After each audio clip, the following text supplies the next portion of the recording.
మేము Nallamala deep forest నడి మధ్యలో ఉన్నాము. ఆల్మోస్ట్ 500 అడుగుల ఎత్తులో అయితే ఉన్నాము. లొకేషన్ అయితే చాలా బ్యూటిఫుల్గా ఉంది. అంతేకాకుండా మనకు హైదరాబాద్ నుంచి శ్రీశైలం వెళ్ళే దారి మధ్యలో అయితే శ్రీ ఉమామహేశ్వరం ఆలయం ఉంటుందన్నమాట. ఈ ప్లేస్ అదే. మనకు ఈ ఆలయానికి అయితే 1000 ఏళ్ల చరిత్ర ఉంటుంది. అంతేకాకుండా ఇక్కడ నుంచి మనకు శ్రీశైలం వరకు అయితే సొరంగ మార్గం ఉంటుందని చెప్పేసి అంటున్నారు. కాబట్టి చూడడానికి వెళ్తున్నాము. మన ఛానల్ ఏమైనా కొత్తగా చూస్తుంటే సబ్స్క్రైబ్ చేసుకోండి, అలాగే లైక్ చేసి పెట్టుకోండి. ఈ రోడ్డు శ్రీశైలం నుంచి హైదరాబాద్కి వెళ్ళే ఘాట్ రోడ్ అనమాట. మనకైతే వ్యూ పాయింట్ ముందల చాలా బాగుంటుంది, చూడడానికి బాగుంటుంది అనమాట. బైక్ అయితే సైడ్ కాపుకుందాము. సరే బైక్ ఇక్కడ ఆపరా, చూద్దాం. ఇక బైక్ అయితే సైడ్ కాపాము. వ్యూ పాయింట్ చూడండి ఎంత అద్భుతంగా, ఎంత బ్యూటిఫుల్గా ఉందో. అన్ని కొండలు, పచ్చని చెట్లు. అలాగే ఇంకో విషయము, ఈ కొండ పక్కనే మనకు శ్రీ ఉమామహేశ్వరం టెంపుల్ అయితే ఉంటుందని చెప్పేసి మా ఫ్రెండ్ అంటున్నాడు. ఆల్మోస్ట్ ఇక్కడ నుంచి 12 కిలోమీటర్స్ డిస్టెన్స్ అయితే ఉంటుంది. చూడండి లొకేషన్ ఎంత బాగుందో. ఇక్కడ నుంచి అయితే జూమ్ చేసి చూపిస్తాను. శ్రీ ఉమామహేశ్వరం ఆలయానికి వెళ్ళే దారి అనమాట అది. ఇక్కడ నుంచి అయితే ఒక 12 కిలోమీటర్స్ అయితే ఉంటుంది. ఇక వెళ్దాము, స్టార్ట్ అవుదాం, లేట్ అవుతుంది ఇప్పటికే. ఇది అనమాట ఆ దారి. ఈ దారి గుండా వెళ్తే మనమైతే 12 కిలోమీటర్స్ అయితే ఉంటుంది. ఈ దారి గుండా వెళ్తే ఉమామహేశ్వరానికి అయితే చేరుకుంటాము. ఆల్మోస్ట్ దగ్గరకు వచ్చేసాము.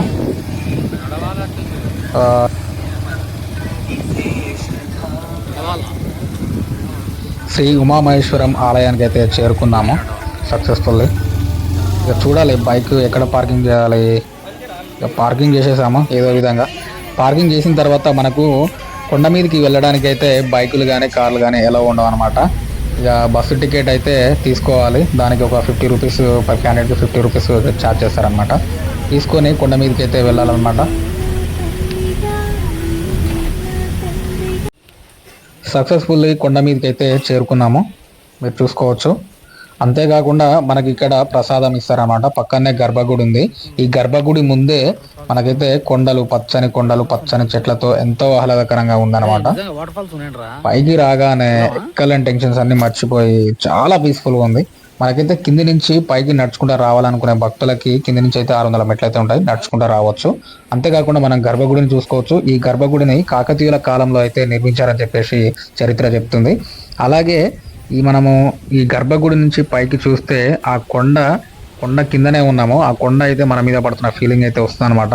కొండ నానుకునే గర్భగుడిని అయితే నిర్మించారు. ఇక్కడ మనకు అన్ని ఫెసిలిటీస్ అయితే ఉన్నాయి. ఇక్కడ చూసుకోవచ్చు ఎంత పీస్ఫుల్గా ఉందో.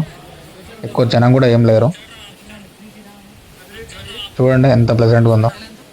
కొండ మీద నుంచి చూడండి వాటర్ ఎలా కారుతున్నాయో. దీన్నైతే గౌరీధార అని పిలుస్తారు. ఇప్పుడు వర్షాలు తక్కువ ఉన్నాయి కాబట్టి వాటర్ క్వాంటిటీ అనేది చాలా తక్కువ ఉంది, లేకుంటే మనం ఒక జలపాతాన్ని చూసేవాళ్ళము.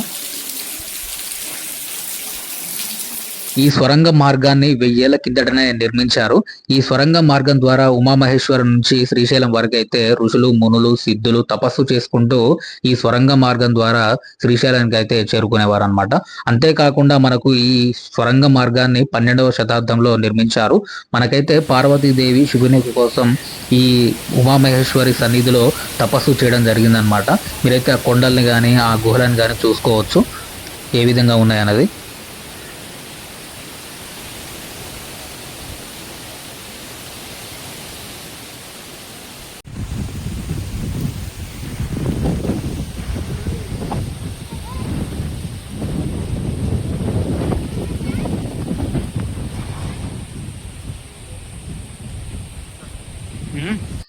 గర్భగుడి దాటుకొని కొంచెం ముందుకు వచ్చిన తర్వాత కొండ మీదకి వెళ్ళడానికి స్టెప్స్ అయితే ఉంటాయన్నమాట.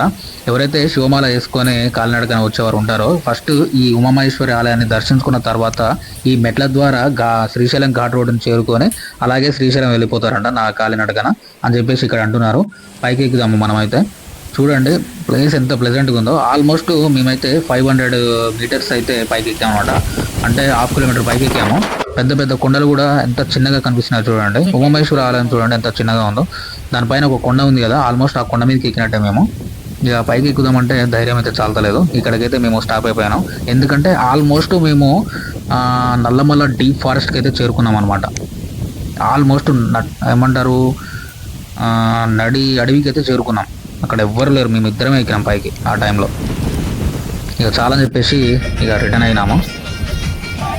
ఇక లేట్ అయిందని చెప్పేసి బస్ ఎక్కి కొండపై నుంచి అయితే కిందికి దిగాము. వెళ్ళే దారిలో అయితే మీరు ఆ వ్యూ పాయింట్ చూసుకోవచ్చు ఎంత అద్భుతంగా ఉందో. నేచర్ లవర్స్కి అయితే ఇది పర్ఫెక్ట్ ప్లేస్ అనమాట. ఇక వెళ్ళే దారిలో అయితే శ్రీ ఆంజనేయ స్వామిని దర్శించుకుందామని చెప్పేసి శ్రీ ఆంజనేయ స్వామి మద్దిమడుగుకి అయితే వెళ్ళడం జరిగింది.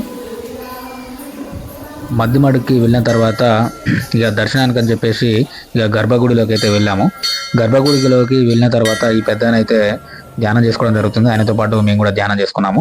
ఆ తర్వాత ఇక పన్నెంగుండ్ల దగ్గరికి వెళ్ళగానే ఆ అన్న అయితే 50 కేజీల పన్నెంగుండని అలవోకగా అయితే వేసాడు. చూడండి మీరు, ఆయనతో పాటు ఇంకో అన్న కూడా వేసాడు. అదేదో నేను ట్రై చేద్దాం అని పోతే అది నాకు సగం కూడా లేస్తలేదు, అట్లా ఉంది పరిస్థితి ఆడ. ఇక తర్వాత వెళ్ళే దారిలో పక్కనే డీప్ ఫారెస్ట్ ఉంది, అందులోకి అయితే వెళ్ళి చూసామన్నమాట. ప్లేస్ అయితే బ్యూటిఫుల్గా ఉంది, మామూలుగా అసలు పక్కనే పొలం ఉంది.